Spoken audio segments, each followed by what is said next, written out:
We welcome you back to our special edition of CBS 11 News at 6, the first of 5 this week, COVID and the classroom. And all this week, we're tackling the topic of education and all the issues that come with going back to school during the pandemic right now. I want to give you a quick live look right now from the Frisco ISD Administration building. There is a rally of support underway. Quite a number of people have decided to come out. Parents and teachers getting a little extra help here before school starts for them on Wednesday this week. Organizers are handing out information on tutoring, daycare help, meal prep, and more. Just a lot of information sharing ahead of the busy school year. They're also collecting items, by the way, such as hand sanitizer, tissues, basic school supplies as well, to help the teachers stock up their classrooms. So when we look into the numbers here, back in the spring, 1.8 million students across Texas were not able to take part in the online learning that sprung up because of a lack of internet access, basically. It's a huge problem that nearly every North Texas school district is trying to address. But as I-Team reporter Brian New now explains, many parents say that as the start of the school year approaches, they feel, in many cases, as if they're being asked to choose between their child's health and their education.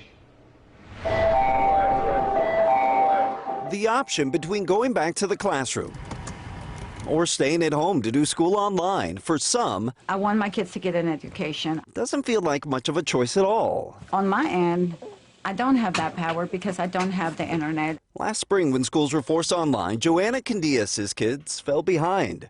All they had for internet was a hotspot on an old iPhone. And at their home in rural Collin County, even when placed up against the window, connection was spotty. Sometimes it's not even possible to get internet here. Jessica and Christian, both high school students, far too often couldn't download assignments or connect to class Zoom calls. Over the summer, local school districts spent millions buying mobile hotspots for students without internet. Dallas ISD alone will hand out 20,000 hotspots this school year. The effort has cost the district nearly $2.9 million. But hotspots are often slow and unreliable, and not just in rural areas, but also in many urban neighborhoods. This is all leaving parents like Joanna feeling like their options are limited. I would rather not take the risk of sending my kids out if they don't have to be, but at this point they do have to be. It's not really much of an option for us.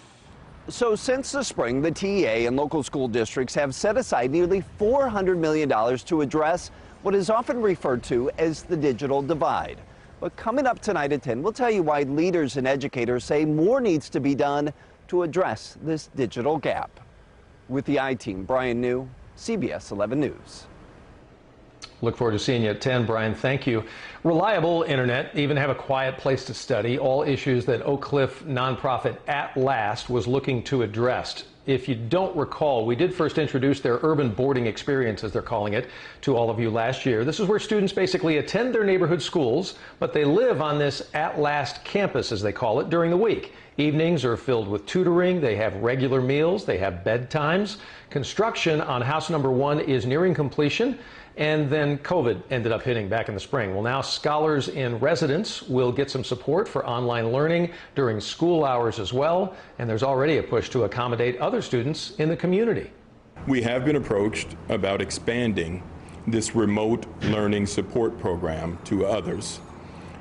But our first priority has to be standing up at last and making sure that it performs in the way that we want it to.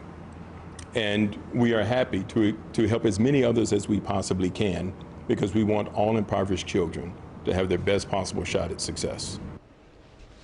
And the organization At Last plans to open House 1 later this fall, and they tell us they'll fill remaining student slots through a lottery. And registration is now open for the Mayor's Back to School Fair in Dallas. Mayor Eric Johnson says that the walk-up event is going to take place. It'll be August 20th from 5 until 7 p.m. at Fair Park. The following day, so you know, the 21st, there will be a drive-through. They'll do that one from 9 a.m. until 2, if that's a better day for you. Families must pre-register, and you do have to meet certain qualifications as well. Arlington now, the ISD there, back to school kickoff is going to have a bit of a different look this year. The event, which allows students to come and get backpacks and school supplies and other items, will take place this coming Saturday, 8 a.m. until 2 p.m. That will be at AT&T Stadium, but instead of walking into the stadium, it will be done drive-through style with supplies put into vehicles for families. 10,000 backpacks, we're told, will be available for registered and eligible families. And keeping up with all the back-to-school changes can seem overwhelming. We feel it as well. So we've created a section on our website. Maybe there's some information there that will help you out. Just go to cbsdfw.com/back-to-school. All you have to do is click on the COVID and the classroom icon. That's where you'll find tons of resources. If you're a parent, if you're a student, if you're a teacher, lots of stuff. Start dates, new school guidance for reopening, everything we have in this one section just for you.